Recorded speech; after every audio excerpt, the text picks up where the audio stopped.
the name of the commission itself, it says truth and reconciliation. Truth sometimes is very abstract. Justice is what we are expecting to happen. If justice is combined with the truth, because truth is already known, truth is not hiding anywhere.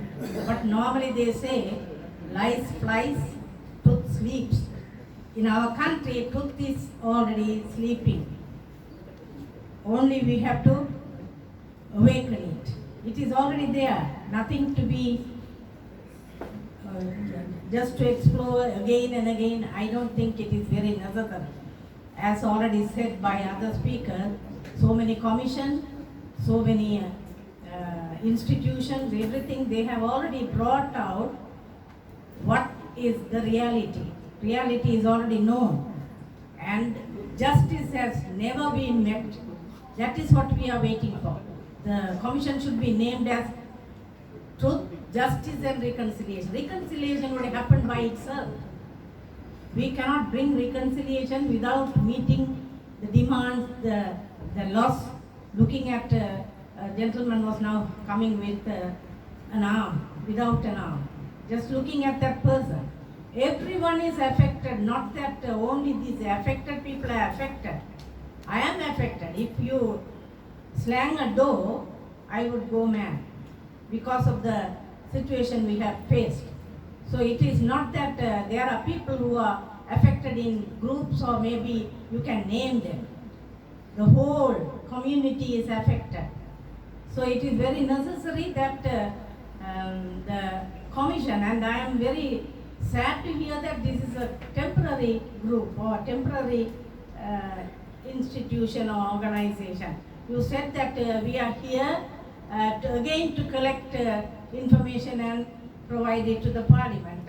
As I understood it, maybe you say no. But what I really was trying to understand was, this is a liquidated situation where we are expecting the change of government, or maybe whatever is going to happen, we don't know. And again we are put in a transparent, or maybe not transparent, actually we are in a shady situation. So whatever we are going to say to you, whether it's going to be taken up by the parliament, because it's very, very easy in my thinking. After all these years, diversity has not yet been accepted in this country. I am never recognized as a Sri Lankan. Only by the name, in the passport, I am a Sri Lankan. I lived in Colombo for so many years. I worked with the National Peace Council. I have also faced the commission. I am never accepted as a Sri Lankan. With the Portu and myself, I am a different person all the time. My children felt they were different, and their childhood from the 80s, children's childhood were lost. So what I am trying to tell you is, truth is known, truth is already there, witnessing already has happened. Enough information is available, as everyone has said.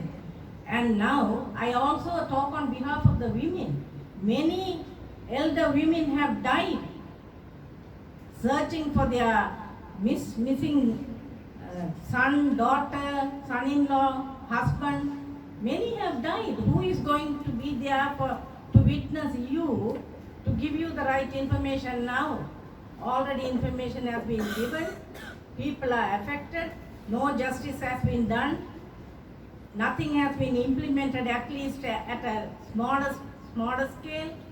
And still we are depending on commissions to bring out justice. We need justice.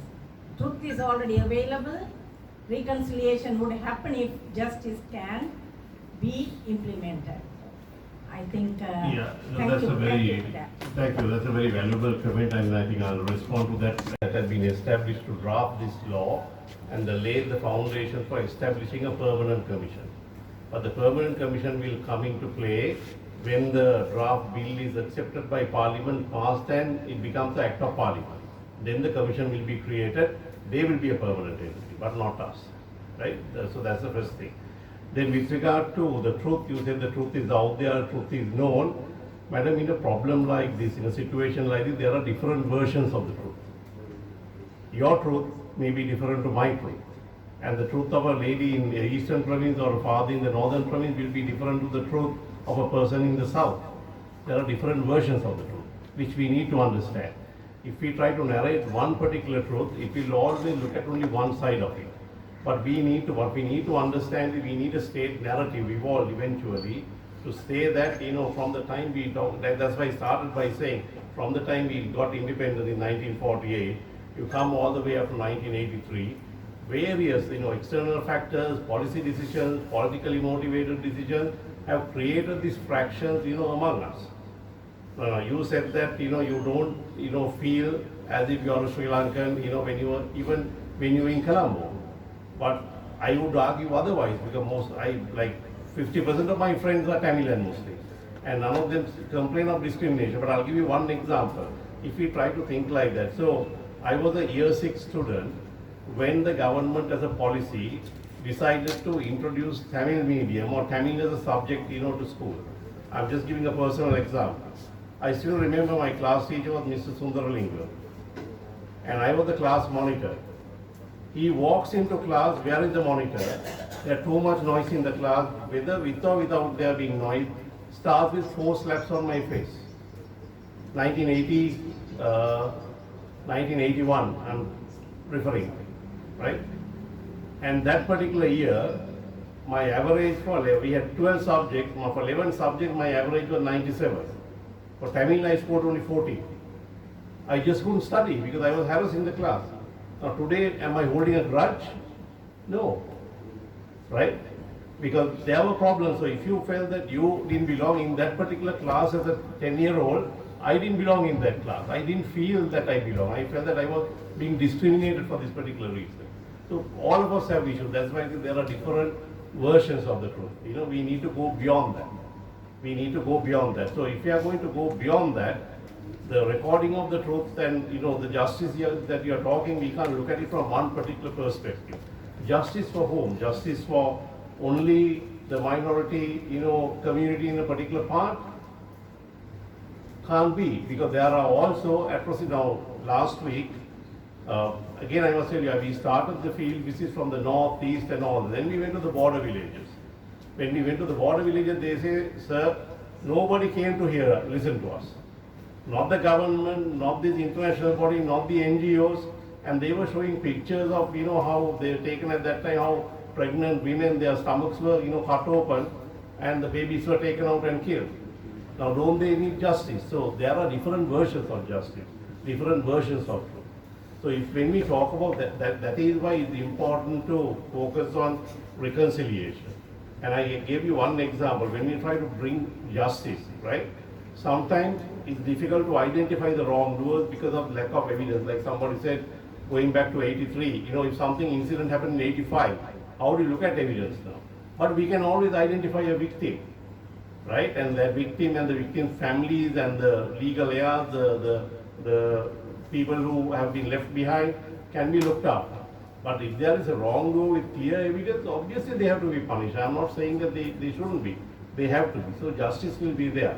But the commission that is being proposed at the moment, their focus is on reconciliation and non-recurrence, and then making policy decisions, pushing the government to make policy decisions. It can be with regard to language, it can be with regard to state sector employment, it can be with regard to university admission, it can be with regard to youth integration, to make policies to make sure that we can live as one community. And if those policies are made, perhaps your grandchild, another 20 years from now, it might not happen immediately, might feel that, okay, I actually belong in Sri Lanka, belong in Colombo, right? I will feel the same way. Today, if I go to the north and try to buy a land, can I buy a land in north? I can't. But anybody in the north can go anywhere else in Sri Lanka and buy a land. The law provides for it. So what is the version of truth that we are talking about? We have all tried to, get into various sectorial thinking, right? And we look at it from certain perspectives. So we have to educate. Now, the entire education system is wrong. When we were in grade 6 or grade 3 or grade 4 learning history, what did we learn? we were taught to look at Elara as the enemy. But he wasn't. Even King Dutukemunu didn't treat him as the enemy. What did they do? If you really look at the history, the two kings decided, yes, we are at a war, right? But we should not kill our innocent soldiers, right? Let's get involved in a duel. You and I will fight. We should kill enable a situation where the poor soldiers are killed. And then King Elara, fell in the war. What did King Dutukemunu do? He built a memorialization statue there and said that this king is a just king. And nobody should pass, without respect. But that is not what we were learned. What we were taught. This I learned by studying history. So the entire system has to change, from education to university entrance, all. But if we are to do that, somebody has to take a start, right? And if we today say nothing will work, nothing is going to happen, if we all take that approach, yes, nothing will happen. Each for me also. I'm a practicing lawyer with a very vibrant practice locally and internationally. I don't have to, come here and waste my time. I can sit at home and make money. But I am here because I believe in a cause, right? So, right.